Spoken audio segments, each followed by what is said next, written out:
ونستغفره ونؤمن به ونتوكل عليه ونعوذ بالله من شرور أنفسنا ومن سيئات أعمالنا من يهده الله فلا مضل له ومن يضلله فلا هادي له ونشهد أن لا إله إلا الله وحده لا شريك له ونشهد أن سيدنا ونبينا ومولانا محمدا عبده ورسوله أرسله بالحق بشيرا ونذيرا وداعيا إلى الله بإذنه وسراجا منيرا صلى الله تعالى عليه وعلى آله وأصحابه وسلم تسليما كثيرا أما بعد فأعوذ بالله من الشيطان الرجيم بسم الله الرحمن الرحيم واتل عليهم نبأ بني آدم بالحق إذ قربا قربانا فتقبل من أحدهما ولم يتقبل من الآخر قال لأقتلنك قال إنما يتقبل الله من المتقين لئن بسطت إلي يدك لتقتلني ما أنا بباسط يدي إليك لأقتلك إني أخاف الله رب العالمين إني أريد أن تبوء بإسمي وإسمك فتكون من أصحاب النار وذلك جزاء الظالمين فطوعت له نفسه قتل أخيه فقتله فأصبح من الخاسرين فبعث الله غرابا يبحث في الأرض ليريه كيف يواري سوءة أخيه قال يا ويلتى أعجزت أن أكون مثل هذا الغراب فأواري سوءة أخي فأصبح من النادمين من أجل ذلك كتبنا على بني إسرائيل أنه من قتل نفسا بغير نفس أو فساد في الأرض فكأنما قتل الناس جميعا ومن أحياها فكأنما أحيا الناس جميعا ولقد جاءتهم رسلنا بالبينات ثم إن كثيرا منهم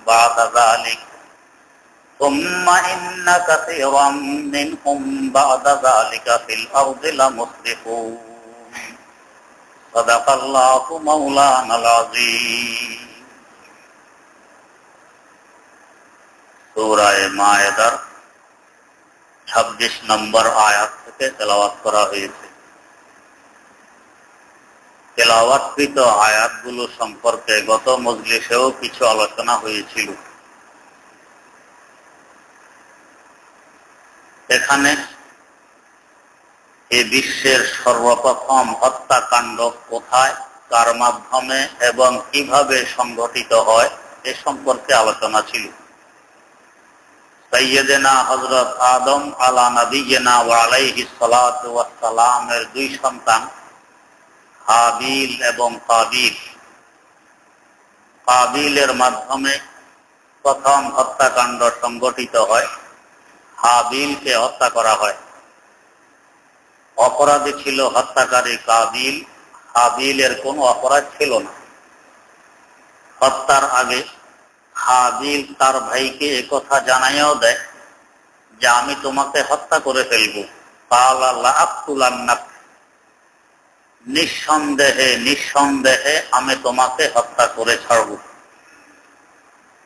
এর উত্তরে হাবিল যা বলেছিলেন আমাদের সকলের জন্য শিক্ষণীয় কথা।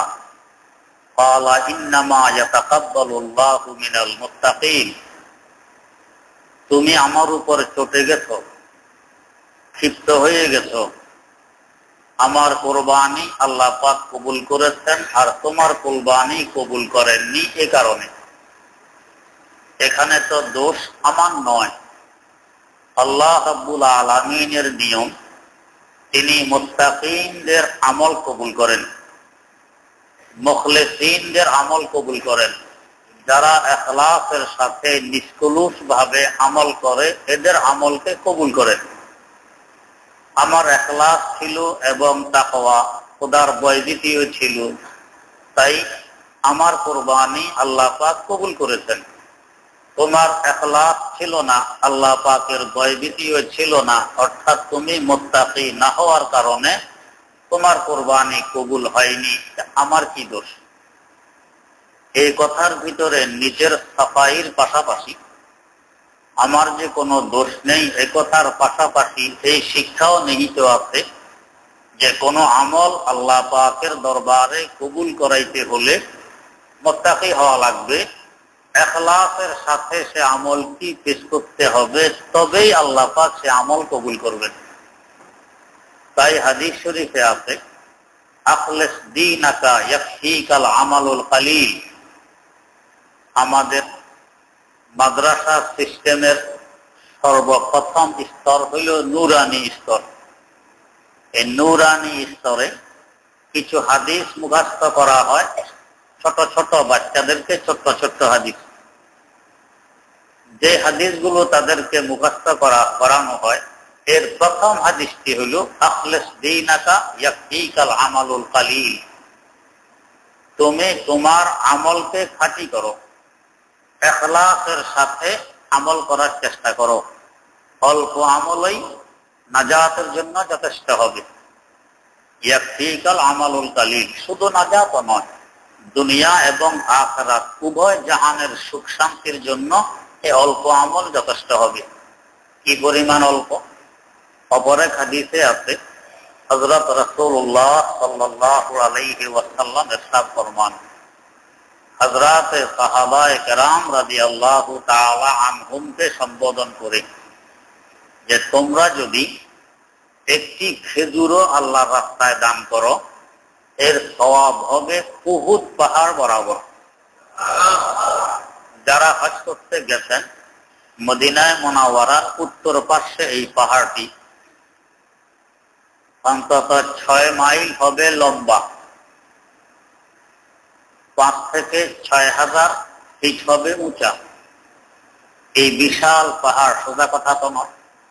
এই পাহাড় বরাবর সওয়াব মানে এই পাহাড়টা যদি স্বর্ণে পরিণত হয়, এই পুরা স্বর্ণ আল্লাহর রাস্তায় দান করলে যে সওয়াব হবে, তোমাদের একটি খেজুর দান করলে ওই সওয়াব হবে। এরপর হুজুর বলতেছেন এক জমানা আসবে, ওই জমানার উম্মতেরা উহুদ পাহাড় পরিমাণও যদি দান করে এক খেজুর বরাবর সওয়াব পাবে না। বেশ কম কোথায়?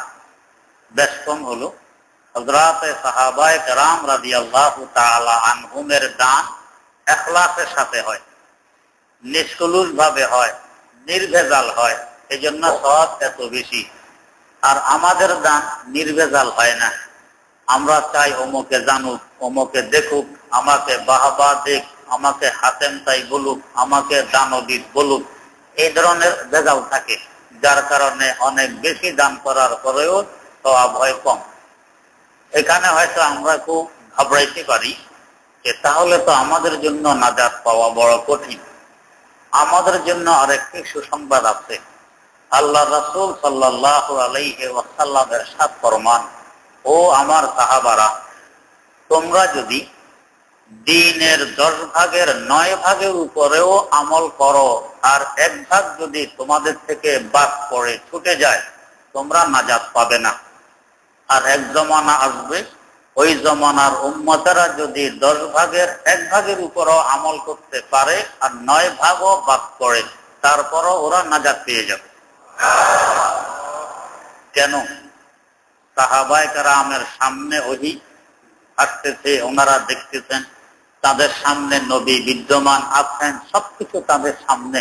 ইবাদত করতে গেলে উদ্বুদ্ধ করনেওয়ালা বহু উপকরণ আছে, ইবাদত করতেই মন যাবে। আর এক জমানা আসবে যেটা আমাদের জমানা, এখানে হুজুর আমাদের সামনে নেই, ওহী আমাদের সামনে আসেনি, 1450 বছর আগের কথাবার্তা, এবং আমল করতে গেলে শুধু পিছু টান, আপনি একা সামনে অগ্রসর হইতে চাইলে 10 জন আপনাকে পিছনের দিকে টানবে। আপনি একটু মসজিদে যাওয়া আসা করতেছেন, তো সাথী সঙ্গীরা বলবো সুফি সাহেব, কি ফরজগার হয়ে গেছে, একবারে সুফি। এই আপনাকে চিৎকারি দিবে। দাঁড়িয়ে রাখছেন, মুরব্বী আসছে, মুরব্বী হয়ে গেছে, অনেক ধরনের চিৎকারি চলবে, কিছু টান হবে অনেক।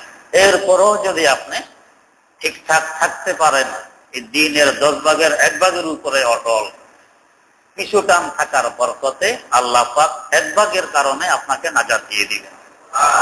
এই হিসাবে সুসংবাদও আছে, সুসংবাদও আছে।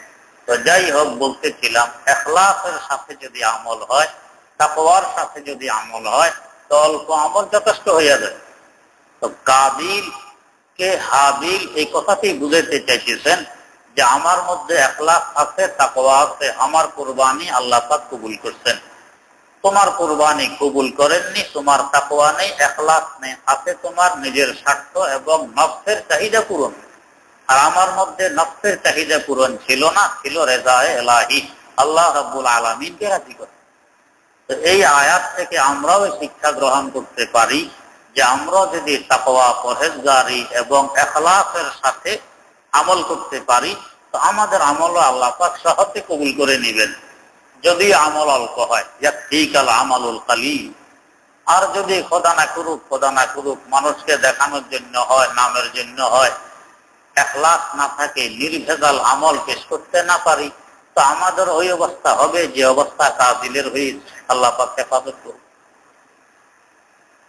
হযরত বিশির হাফি নামে একজন বড় বুজুর্গ ছিলেন অনেক আগে। এই বেচারার উপাধি হইল হাফি। হাফি মানে যার পায়ে কোনো জুতা স্যান্ডেল থাকে না, খড়ম থাকে না, যে খালি পায়ে হাঁটে, খালি পায়ে চলাফেরা করে, খালি পায়ে থাকে, একে বলা হয় হাফি। কেন এই উপাধি তার আসলো একটু পরে বলছি। এই বেচারার প্রথম দিকে এই লাইন মতো ছিল না, চলাফেরা করতেন উল্টা পাল্টা, যৌবনের গর্মী উল্টা পাল্টা চলতেন। এমনকি মদ পান করারও অভ্যাস ছিল, আল্লাহ মাফ করুক, মদও পান করতেন। একদিন যাইতেছেন মদের দোকানের দিকে, যাওয়ার পথে দেখেন যে এক টুকরা কাগজ পড়ে আছে। কাগজটি উঠাইলেন। কিছু পড়ে থাকলে মানুষের কৌতূহল হয়, দেখি না এটা কি।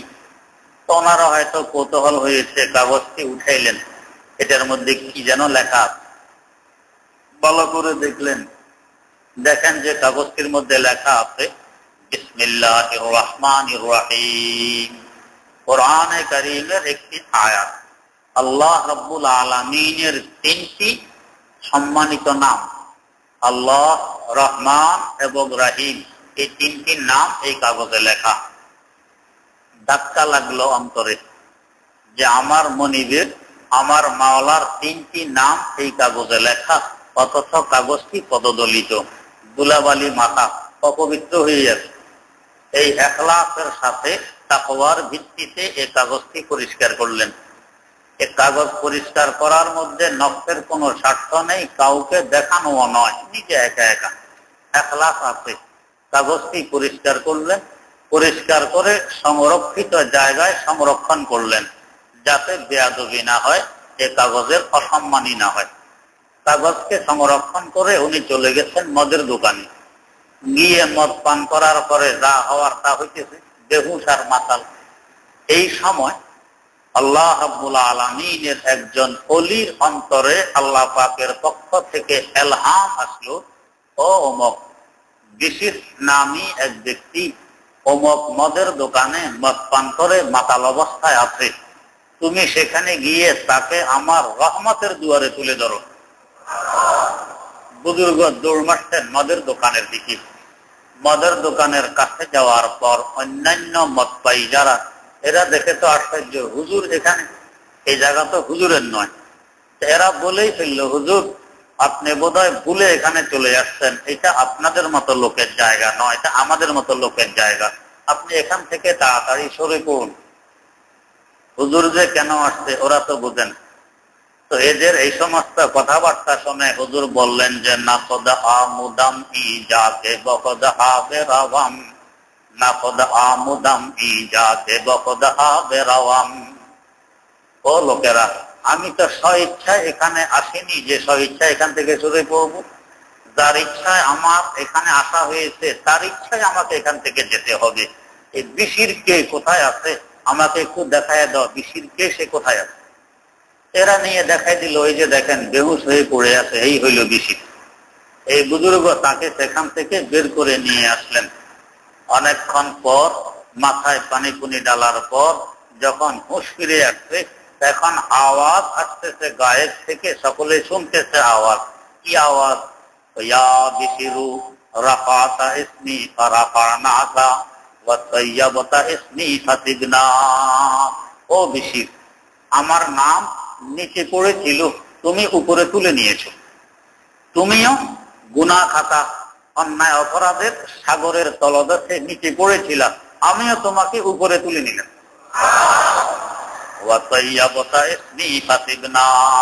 ও বিশির, আমার নাম ছিল ময়লা যুক্ত, তুমি পরিষ্কার করেছ। তুমিও ছিলা গুনাহ খাতা অন্যায় অপরাধের ময়লা যুক্ত, আমিও তোমার সমস্ত গুনাহ খাতা মাফ করে পরিষ্কার করে দিলাম। लुत्फ एहसान आपका है कदर दानी आपकी, लुत्फ एहसान आपका है कदर दानी आपकी, बंदा किस लायक है साहिब मेहरबानी आपकी, बंदा किस लायक है साहिब मेहरबानी आपकी। আল্লাহ রাব্বুল আলামিনের দয়ার মায়া পাওয়ার জন্য এই একটু বাহানা লাগে। বাহানা সম্পর্কে আয়াত সামনে আসতেছে। একটু বাহানা পাইলে আল্লাহ পাক চান বান্দাকে কোনো বাহানায় নি পার করে দিতে পারে। তো এই সামান্য একটু আমল আল্লাহ পাকের 3টি নামের হেফাজত করলেন, রক্ষণাবেক্ষণ করলেন। এই আমলটি ইখলাসের উপর ভিত্তি করেছিল, যার কারণে নাজাত পেয়ে গেছেন। কোথা থেকে কোথায় পৌঁছে গেছেন। এবারে শুনি হাফি কেন তাকে বলা হয়? যিনি পায়ে জুতা, স্যান্ডেল এবং খড়ম ব্যবহার করেন না, খালি পায়ে হাঁটেন। কোরআনে কারীমের একটি আয়াত আছে, ওয়াজআলনাল আরদা ফিরাশা, আমি এই জমিনকে, আরদকে বানাইছি গালিচা। এই জমিন গালিচা, আসল তো জমিন গালিচা, যেখানে সবুজ ঘাস, কি সুন্দর গালিচার মতো লাগে। এই আয়াত শোনার পরে উনি বলতেছেন যে জমিনকে আমার মাওলা গালিচা বলতেছেন, তো আমি বুঝি মাওলার গালিচার উপরে জুতা, স্যান্ডেল আর খড়ম পায়ে দিয়ে হাঁটবো, এই বেয়াদবি আমার দ্বারাই হবে না। এই জুতা স্যান্ডেল খুলে ফেলে দিলেন। জিন্দেগিতে আর কখনো পায়ে জুতা স্যান্ডেল ব্যবহার করেননি। এই কারণে তাকে বলা হয় হাফি, খালি পায়ে চলনেওয়ালা। তিনি আল্লাহ রাব্বুল আলামিনের ওই আয়াতের আদব এবং ইজ্জত রক্ষার্থে পা খালি করছেন, জুতা স্যান্ডেল ব্যবহার করেননি। আল্লাহ পাক তার এই খালি পাকে হেফাজত করার লক্ষ্যে, পায়ের লাজ রক্ষার্থে তিনি যেই পথে চলাফেরা করতেন, ওই পথে কোনো পশু পাখি পায়খানা খাতা করত না।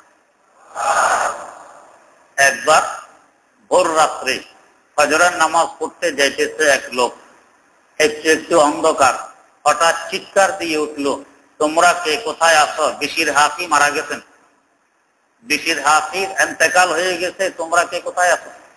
লোকেরা ছুটে এসছে, ভাই মারা গেছে। তোমাকে বললো কে? ওই যে রাস্তায় গোবর দেখা যায়, গোবর। তো রাস্তায় গোবর দেখা যাওয়ার সাথে বিশির হাফির মারা যাওয়ার সাথে কোনো মিল আছে, সম্পর্ক আছে? আছে, তোমরা জানো না, আমি জানি। তো কি সম্পর্ক? তো এই রাস্তায় তিনি মসজিদে আসা যাওয়া করেন, তাই এই রাস্তায় কোনো পশু পাখি পায়খানা পেশাব করতো না। আজকে এখানে পায়খানা দেখা গেছে, বোঝা গেছে এই রাস্তায় তার আর আসা যাওয়া হবে না, আসা যাওয়া শেষ হয়ে গেছে। তোমরা খোঁজ নাও তার বাড়িতে গিয়ে, নিশ্চয় তিনি ইন্তেকাল করতেন, না হয় এখানে গোবর থাকতো না। লোকেরা তার বাড়ি গিয়ে খবর নিয়ে দেখে সত্যই তিনি ইন্তেকাল করে গেছেন আজ রাত্রে। তো তার ইন্তেকালের সাথে সাথে রাস্তায় আবার গোবর চলে আসছে। এর আগ পর্যন্ত তার পথ চলায়, যে রাস্তায় চলাফেরা করতেন, সেখানে কোনো পেশাব পায়খানা, গোবর খাবার পাওয়া যেত না। আল্লাহ রাব্বুল আলামিন তার ওই পায়ের ইজ্জত রক্ষার্থে ব্যবস্থা করে দিয়েছিল। তো হাবিল কাবিলকে বলতেছেন, ফালা ইন্নামা ইয়াতাকাব্বালুল্লাহু মিনাল মুত্তাকিন। আল্লাহ রাব্বুল আলামিন তো আমল কবুল করেন মুত্তাকিনদের আমল, মুখলিসিনদের আমল, ইখলাস ওয়ালা আমল। তুমিও যদি ইখলাসের সাথে কুরবানি পেশ করতে, তো তোমার কুরবানিও কবুল হইতো। তোমার এখলাস নেই, তা আমাকে দোষ দিলাম কি? এরপরও যখন তুমি না বুঝার দরুন আমার উপর ক্ষিপ্ত হয়ে গেছো, আমাকে হত্যাই করবে তুমি বলতেছ, তো ঠিক আছে, লাইন বাসাত্তা ইলাইয়া ইয়াদাকা লিতাকতুলানি মা আনা বিবাসিতি ইয়াদিয়া ইলাইকা লিআকতুলাক। ও ভাই, আমাকে হত্যা করার জন্য তুমি আমার দিকে যখন হাত বাড়াবে, আমি কিন্তু তোমাকে হত্যা করার জন্য মোটেও হাত বাড়াবো না। আমি চুপচাপ থাকবো, তুমি হত্যা করলে হত্যা করে ফেলো, এতে আমার কিছু আসবে যাবে না। যদিও বৈধ ছিল নিজকে নিজে বাঁচানোর লক্ষ্যে আক্রমণকারীকে প্রতিহত করা, এমনকি প্রতিহত করতে গিয়ে যদি আক্রমণকারী মারাও যায়, তাও ইসলাম বলে বৈধ, তোমার গুনাহ হবে না। তো সুযোগ আছে, তারপরেও বলতেছেন আমি কিন্তু প্রতিহত করব না, তোমাকেও মারব না, তুমি আমাকে মেরে ফেললে আমি সহ্য করে নিব, মেনে নেব। কেন? আমি সমগ্র জাহানের পালন কর্তাকে ভয় করি। আমি তোমাকে প্রতিহত করতে গেলে আমার থেকেও তো বাড়াবাড়ি হইতে পারে, এই জন্য যাতে মোটেও বাড়াবাড়ি না হয়, বাড়াবাড়ির সুযোগও যাতে আমার হাতে না আসে, তাই আমি তোমাকে প্রতিহত করব না, তোমাকে হত্যা করার জন্য তোমার দিকে হাত বাড়াবো না, আমি আল্লাহকে ভয় করি। এবং তার পাশাপাশি আমি যে প্রতিহত করব না, তোমাকে হত্যা করার চেষ্টা করব না, এতে আমার আরেকটি লাভ আছে। কি লাভ? ইন্নী উরিদু আন তাবুআ বিইসমি ওয়া ইসমিক ফাতাকুনা মিন আসহাবিন নার। আমাকে হত্যা করার কারণে তোমার গুনাহ আর আমারও জীবনের যত গুনাহ হয়েছে সব তোমার আমলনামায় যাবে, তো আমি তো নিষ্পাপ হয়ে যাব, এতে আমার লাভে আছে, লস নেই। তো হত্যা করো, ঠিক আছে, আমি তোমাকে প্রতিহত করব। ওয়াযালিকা জাযাউয যালিমিন। জালেম, অত্যাচারী যারা, এদের সাজা এভাবে আল্লাহ পাক দেন। মজলুম, নিপীড়িতের গুনাহ খাতা সব নিয়ে জালেমের কাঁধে তুলে দেন, মজলুম নিষ্পাপ হয়ে যায়। তা আমি যখন মজলুম নিষ্পাপ হয়ে যাব, আমার জন্য বড় ভালো, হত্যা করলে করো, আমি প্রতিহত করব না, তোমাকে হত্যা করার চেষ্টা করব না। ফাতাওয়াআত লাহু নাফসুহু ফাতালা ফীহি ফাকাতালাহু ফাআসবাহা মিনাল খাসিরিন। এত সুন্দর কথাবার্তা শোনার পরেও কাবিল বুঝেনি, অথচ এত সুন্দর কথাবার্তা শুনলে মন নরম হওয়ার কথা, দিল নরম হওয়ার কথা, হেদায়েত পাওয়ার কথা, কিন্তু যার কপাল পড়ে এ তো হেদায়েত পায় না। হেদায়েত তো আল্লাহ রাব্বুল আলামিনের হাতে, তো হেদায়েত কপালে নেই। এত সুন্দর ওয়াজের পরেও হেদায়েত পাইল না, কি করলো? বাইকে হত্যাই করে ফেলল। ফাসবাহা মিনাল খাসিরিন, ক্ষতিগ্রস্তদের মধ্যে হইয়া গেল, ক্ষতিগ্রস্তদের মধ্যে হইয়া গেল। এই জগতের প্রথম হত্যা সংগঠিত হইল কাবিলের মাধ্যমে। ফাবাআসাল্লাহু গুরাবান ইয়াবহাসু ফিল আরদি লিয়ুরিয়াহু কাইফা ইওয়ারি সাওয়াতাকি। এখন কষ্ট সমস্যা, গত জুমায় বয়ান হয়েছিল, এই বাইরের লাশটা করবে কি, এখন নিয়ে ঘুরতেছে, কি করবে বুঝে আসে না। যখন ফসন ধরবে, দুর্গন্ধ ছুটবে, সর্বনাশ, এখন কি করবে? আল্লাহ রাব্বুল আলামিন তাকে বুঝানোর জন্য একটি কাক পাঠাইলেন। দেখতেছেন কাক এসে মাটি খুঁজতেছে, এই কাকের কাছে আরেকটি মৃত কাক মাটি খুঁজে মাটির ভিতরে রেখে উপরে মাটি দিয়ে ওই মৃত কাকটিকে দাফন করে ফেলে। এই অবস্থা দেখতেছে কাবিল, দেখার পর বলতেছে ক্বালা ইয়া ওয়াইলাতা আ'জাজতু আন আকুনা মিসলা হাযাল গুরাবে ফাউয়াদিয়া সাওআতা আখি ফাআসবাহা মিনান নাদিমিন। আফসোস, যারা জালেম এদের সাধারণত বুঝবুদ্ধি লোপ পায়, তো একটা কাকের বুদ্ধি বুঝি আমার কাছে নেই। কাক পর্যন্ত বোঝে যে মৃত জন্তুকে কি করতে হয়, আর আমি বুঝলাম না আমার মৃত ভাইকে কি করব। তো কাক থেকে শিক্ষা নিয়ে গর্ত খুঁজে এই হাবিলকে এখানে দাফন করে দেয়। আল্লাহ এখন আফসোস করতেছে যে একটা কাকের বুঝ পর্যন্ত আমার মধ্যে রয়নি, সব সলব হয়ে গেছে। আল্লাহ পাক নিয়ে গেছেন এই জুলুমের কারণে, হত্যার কারণে। ফাসবাহা মিনান নাদিমিন, লজ্জিতদের মধ্যে হয়ে গেল। কিয়ামত পর্যন্ত সমস্ত আনেওয়ালা উম্মতের কাছে ইতিহাস থাকবে তাজা, সকলের কাছে সে শর্মিন্দা।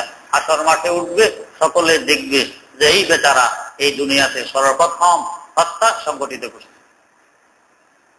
من أجل ذلك كتبنا على بني إسرائيل أنه من قتل نفسا بغير نفس أو فساد في الأرض فكأنما قتل الناس جميعا আল্লাহ পাক বলে এই কারণে আমি লিপিবদ্ধ করে দিয়েছি বনি ইসরাইলকে কি যে দেখো কেউ যদি অন্যায়ভাবে কাউকে হত্যা করে, অন্যের হত্যার বদলা হিসাবে নয়, বা এই জমিনে ফিতনা ফাসাদ সৃষ্টি করে এই কারণে নয়, অন্যায়ভাবে যদি কাউকে হত্যা করে তো মনে রাখবা ফাকান্নামা কাতালান নাস জামিয়া, সে যেন পুরা জগতের মানুষকে হত্যা করে দিল। এত বড় অপরাধী সে হবে। একজনকে হত্যা করলে পুরা জগৎবাসীকে হত্যা করা কেন হবে? আল্লাহ পাক তৌফিক দিলে ইনশাআল্লাহ আগামী জুমা বয়ান হবে।